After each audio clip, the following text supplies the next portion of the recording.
Let's do an Aleph Null screenshot recording session together.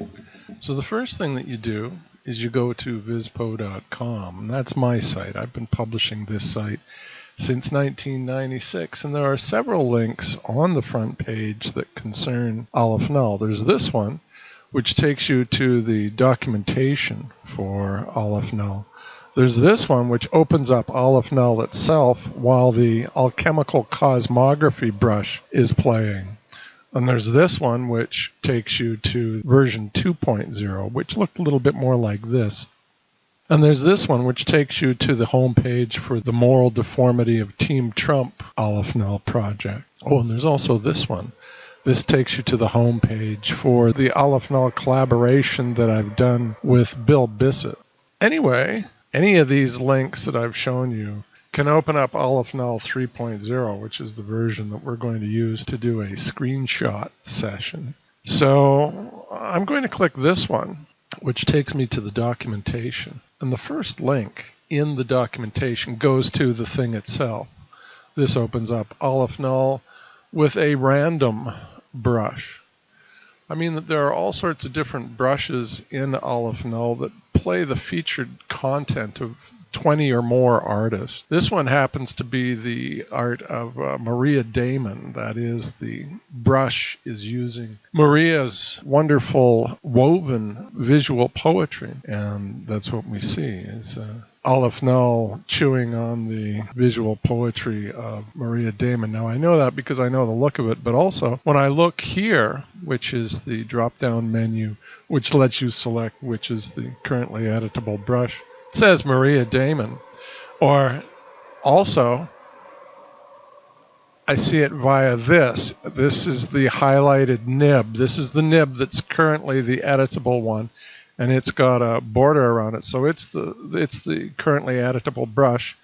And when I mouse over this, you see the help at the bottom of the control panel. It says Maria Damon, generative cross-stitchings and weavings of Maria Damon's Vispo and other of her visuals. So what I want to do is go to the Bill Bissett Dirty Concrete nib. And here it is right here. You can see that it says Bissett Dirty Concrete down at the bottom of the controls when I mouse over this icon with Bill's face in it. So I click on that, Bill Bissett Dirty Concrete brush going. Now what's going on here is it's loading 450 megabytes of graphics of Bill Bissett's concrete poetry. So of course it's got to stream that. So when it starts out, it's got fewer graphics than it gathers, it downloads as time goes on. So it changes as time goes on because of that.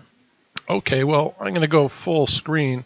There's no full screen button right now in Aleph Null, but on a PC you do that via the F11 key. So I'm going to press that, and sure enough, I go full screen. Now, I said that we were going to do a screenshot recording session here. Well, what does that mean? We see screens of art here. Say we want to capture one and keep it for posterity. This is the visual poetry of Bill Bissett, composited by me in Aleph Null. So, how do you capture a screenshot? Well, first, press the S key. That stops it. You can see that it stopped right now. And when I press the S key again, that starts it again. So the S key is handy to stop it and have a look if you want to see if you've got a keeper. You don't need to use the S key, though. We see up here that it says stop, and we see that the help at the bottom of the controls says stop, stops all brushes, and the keyboard shortcut for that is S. We see that below the controls as I mouse over the stop button. So that's the same as the S key. All right, so when we got a keeper, we're going to hit the S key and, have a second look and see whether it really is a keeper.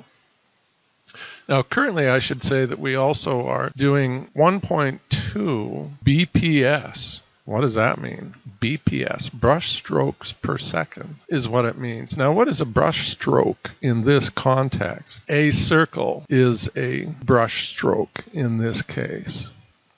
It's laying down, as you can sort of see, 1.2 circles per second. It looks almost like 1 per second, but it's actually 1.2 per second. Let me speed that up a little bit. Let's bring that up to 2 and see what that looks like. So there's 2 per second. That's a little fast for me. We see here the BPS is set to 2 and it says real 1, 2, 1, 2. Going randomly back and forth between 1 and 2. What is that? Well, that's the actual speed. I mean, you can set it to 500 brushstrokes per second all you like, but there's the question of whether it can actually hit that given the nature of your graphics card and stuff like that. So we have what we set it to, and then we have the real value, the actual number of brushstrokes per second that it is actually creating. Let's go up a little bit and see if that changes. So now I've got it set to 10.6 brushstrokes per second, and actually it's doing 9. Well, you know, you see that it's doing 9, but they're not all as different from one another as they are when we change this number a little bit. This is the ms per image. This is the number of milliseconds that it spends sampling a particular image, one image. That says 120 milliseconds, or just over a tenth of a second. So let's bring that down to, I don't know, 80. Now you see that that has the net effect of making the circles a little bit more different from one another than they were when it was spending more time on each image. And that makes sense, doesn't it? Because if we've got it set to draw 10 circles per second, then that's every 100 milliseconds. But if it draws the same Bill Bissett image for 120 milliseconds, there's got to be some overlap between those circles, doesn't there? So consequently, getting a really interesting mix is a matter of a trade-off between this speed, the BPS, and if I click the nib icon and open the nib options window, we see here the ms per image slider. So now that's below 100. So if I bring it down to 50, what will happen?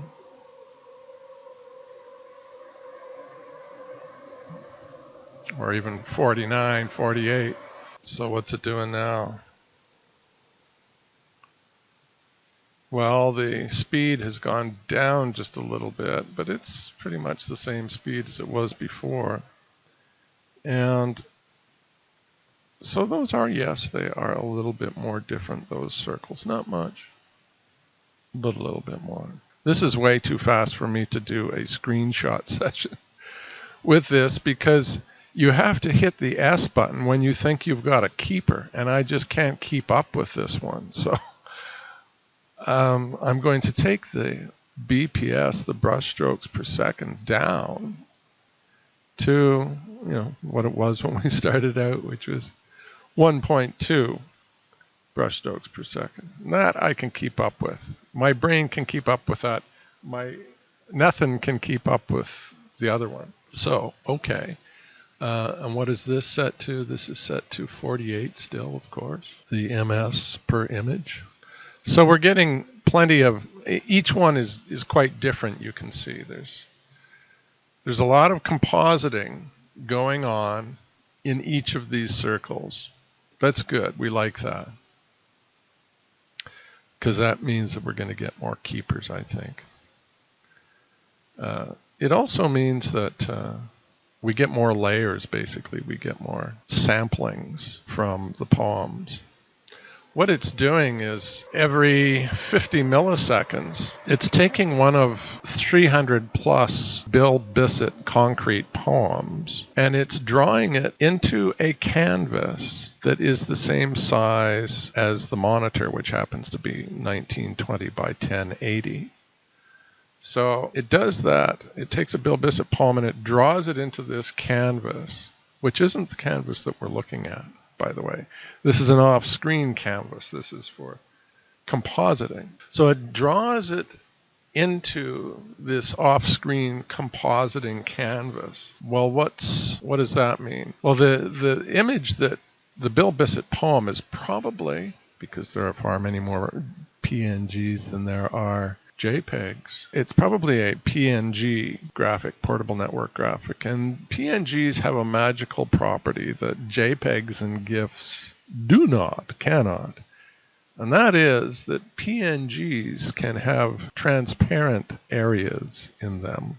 And these are not necessarily highly pixelated, transparent areas, but they're very smooth. They can be very smooth. So what I've done with most of the Bill Bissett poems is I have deleted the background and often I've given the type a kind of a halo around it of whatever was already around it in the graphic. It's still there.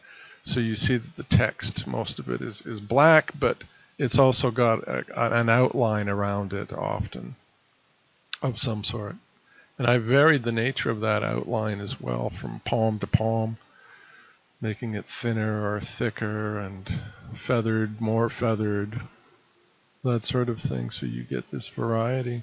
So, to pop the stack, we have written into this off-screen buffer, this off-screen compositing canvas. And how have we written into it?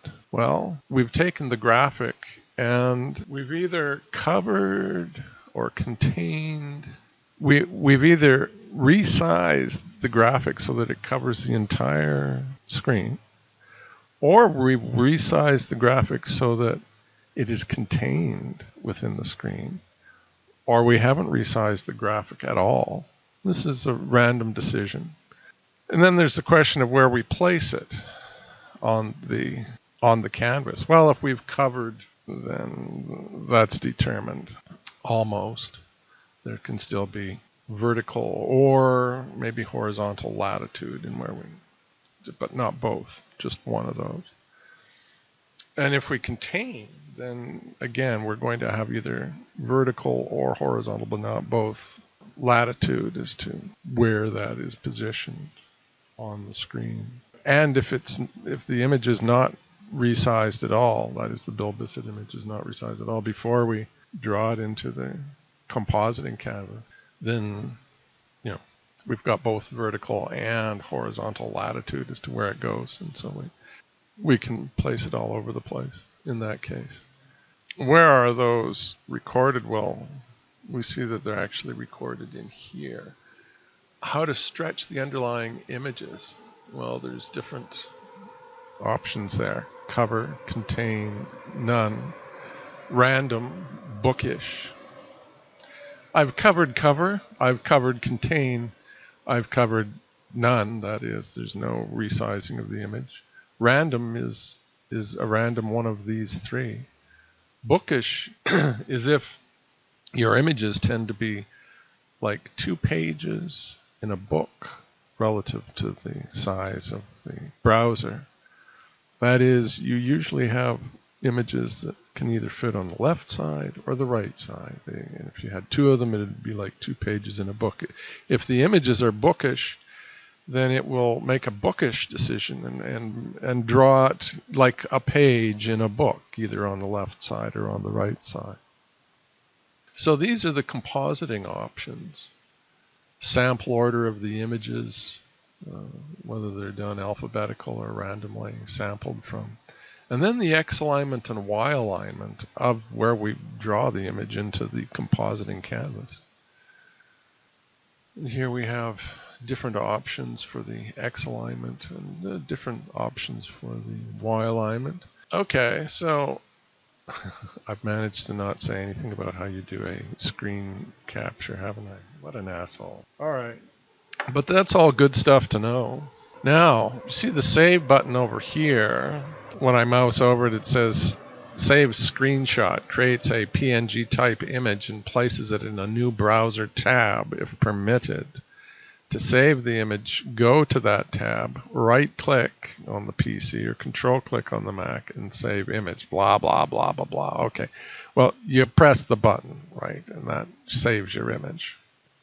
But what I'm going to do before I do that is I'm going to hit the F11 key. So I'm going to come from full screen. I'm not in full screen anymore, as you can see up here. No. I click the save button, or equivalently, I can press the P key on the keyboard, which is really how I do it, because normally when I'm saving my screenshots, I don't have this thing present. However, if it is present, you should know that it will not be in the PNGs, because all that is saved in the PNGs that are created, the screenshot PNGs, is the canvases that are involved. It doesn't include the controls. It doesn't include this symbol over here. Just the canvases, the composited canvases. Okay, so let me click this button to save one. Now it's stopped. No, actually, Aleph Null has not stopped. The reason that it appears to have stopped is because I clicked the save button. And we see that up here we've got an oddly named tab, which at the end says 1920 by 1007, which is the size of the image. Now, this is the screenshot, but Aleph Null is actually happily playing away in this tab. So after you take a screenshot, it's saved in a particular tab, in a new tab, and it takes you to that tab. So you have to get back to Aleph Null. How do you do that? Well, of course, you can click this, and we're back there, and we see that Aleph Null is back because it's animating. But generally, when I do my screenshot recording, I like already to be in full screen. So clicking the Aleph Null tab doesn't work for me when I want to do a good screenshot recording session. So consequently, I use the keyboard shortcut for that. Control-Shift-Tab. That is, if you press the Control key and then you keep it pressed and press the Shift key and then keep it pressed and briefly hit the Tab key, that will tab you between, yes, you guessed it, tabs, browser tabs. Let me do that right now. Control-Shift-Tab. So I'm back to the screenshot that we saved. Control-Shift-Tab. Now we're back to Aleph Null. So that's a nice shortcut to know because it lets you operate more artistically, I think, in Aleph Null, because you can concentrate more on the screenshots than the process of creating them. So, okay, now I'm going to go F11 to go full screen again, and I'm going to create another screenshot. So, bing, I press the S key, and you see that it stopped. That did not create a screenshot, that just stopped it. And we can see that it says stopped right here as well. Okay, so is that a keeper? Yeah, that's a keeper. So I press the P key, and now we see that the Aleph Null controls have disappeared. That is, we're looking at the screenshot. And so to go back to Aleph Null, I hit Control-Shift-Tab. And I'm back where it stopped. So to unstop it, I press the S key or the stop button to get it going again. Okay, so now I'm going to hit F11, not because I have to, but because I want to show you that now there are two images up here. Now, if I wanted to save this one, then I would right-click, go Save Image As, and it's going to save it as a PNG image. You don't have the option of saving them as JPEGs. It's going to save it as a PNG image. I'm going to save it there as test. Okay, test 1. And then I'm going to get rid of it. And I'm going to save this one as well. Save as test 2. Okay. So now I've got these two PNG images.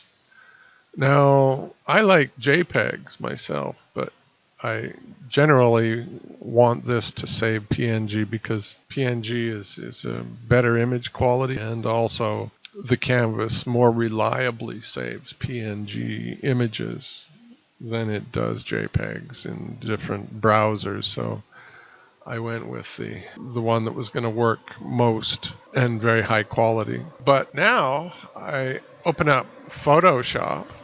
Now, this is just sort of for those of you who want to create JPEGs of your PNGs. And I open up those two.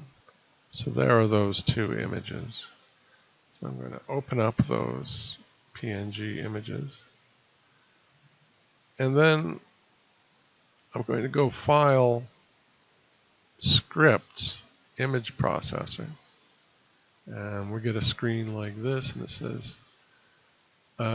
use the open images. Yes, we're going to use these two images that we just opened. Select location to save processed images. Save in same location. Yeah, they're in the PNG folder. This will create a JPEG folder and put them in the JPEG folder. Yes.